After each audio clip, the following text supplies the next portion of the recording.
देख रहे हैं हिमाचल न्यूज़ 24/7। आदरणीय मुख्यमंत्री जी जब भी उनको मौका मिलता है तो अक्सर आपने देखा होगा कि वो ये महसूस करवाते हैं कि पिछली सरकार के समय में हिमाचल प्रदेश के हितों को ध्यान में नहीं रखा है। आज मैंने पंजाब, हिमाचल, उत्तराखंड, जम्मू कश्मीर हर जगह की पॉलिसी के बारे में उनको बताया है। हर पॉलिसी को हमने पढ़ा है और मैंने उनको बताया है कि किस प्रकार से बहुत बड़े बड़े जो पैकेजेस के अंदर किस तरीके से वो जो है वो वहाँ पे रिलीफ दिया जाता है।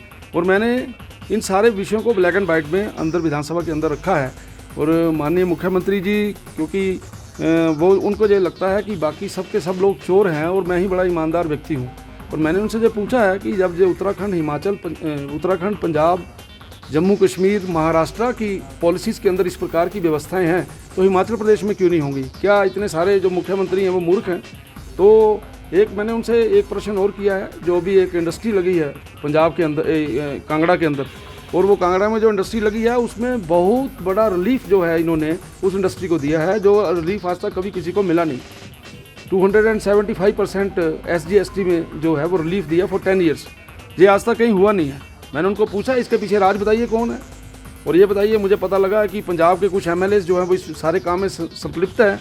और ये जिस प्रकार से बोला जाता है ये यारों की सरकार है, इसी प्रकार से यारों ने इस प्रकार का आपसे काम करवाया है, लेकिन उनके पास इन बातों का कोई सेटिस्फैक्ट्री जवाब नहीं था। आपने सुना भी होगा। और मेरा ये मानना है कि हिमाचल प्रदेश से इंडस्ट्री वापस जा रही है। हिमाचल प्रदेश में इलेक्ट्रिसिटी ड्यूटी, इलेक्ट्रिसिटी चार्जेस इतने ज़्यादा हैं जो कि पूरे हिमाचल प्रदेश में जो इलेक्ट्रिसिटी के रेट्स हैं वो पूरे हिंदुस्तान में सबसे ज़्यादा है। ट्रांसपोर्टेशन का जो रेट है वो सबसे ज़्यादा है। इसलिए हिमाचल प्रदेश के अंदर जिस समय हम ऐसा वातावरण नहीं देंगे और जिस समय सरकार में काम करने वाले कुछ लोग जिनकी मंशा ही केवल और केवल इंडस्ट्री को चूसना है, तो मुझे लगता है उससे इंडस्ट्री हिमाचल प्रदेश में रहने वाली नहीं। कि आपके पदाधिकारियों की पिटाई हो रही है वहाँ पे, आपके पदाधिकारियों को टेंडर लेने के लिए 10% वो उसके पैसे मांगे जा रहे हैं कि जितने का टेंडर है उसके 10% दो तब होंगे। जीवन धीमान नाम से एक इनका कार्यकर्ता है, और जो हमारे वहाँ पे कांग्रेस के कैंडिडेट जो लड़ाई लड़ते हैं उनके भतीजे ने और वहाँ के मंडल के अध्यक्ष के बेटे ने उनकी पिटाई की है। वो हॉस्पिटलाइज रहे हैं, FIR लॉज हुई है और उल्टा FIR उसके ऊपर भी लॉज कर दी गई है। तो इस प्रकार का वातावरण है। आज पिछले कल भी कुछ ठेकेदारों ने, लगभग 22 ठेकेदारों ने एक मेरे को मेल भेजा है जिसमें उन्होंने लिखा है कि यहाँ पे पहले टेंडर जो है उसका फार्म दिया जाता है, जिस समय हम लोग फार्म भरते हैं तो उसको रद्द कर दिया जाता है। बंद कमरे में बैठ के इन सारी चीज़ों को किया जा रहा है। व्यापक भ्रष्टाचार जो है वो उस डिवीज़न के अंदर है। मैंने आदरणीय विक्रमादित्य जी को भी ये बोला है कि आप वो डायरेक्टली इंटरवीन करें, लेकिन आप सारे व्यवस्था परिवर्तन के नाम पर किस प्रकार से पूरे हिमाचल प्रदेश के अंदर जो लूट मचा रहे हो उसको कौन ठीक करेगा? आज आप सुबह बोल रहे हो कि मैंने बोला ही नहीं कि 1 लाख नौकरियों का विषय नहीं है।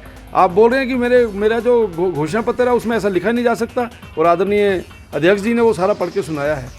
तो सरकार जो है वो बड़ी अनसर्टेनिटी में से चल रही है।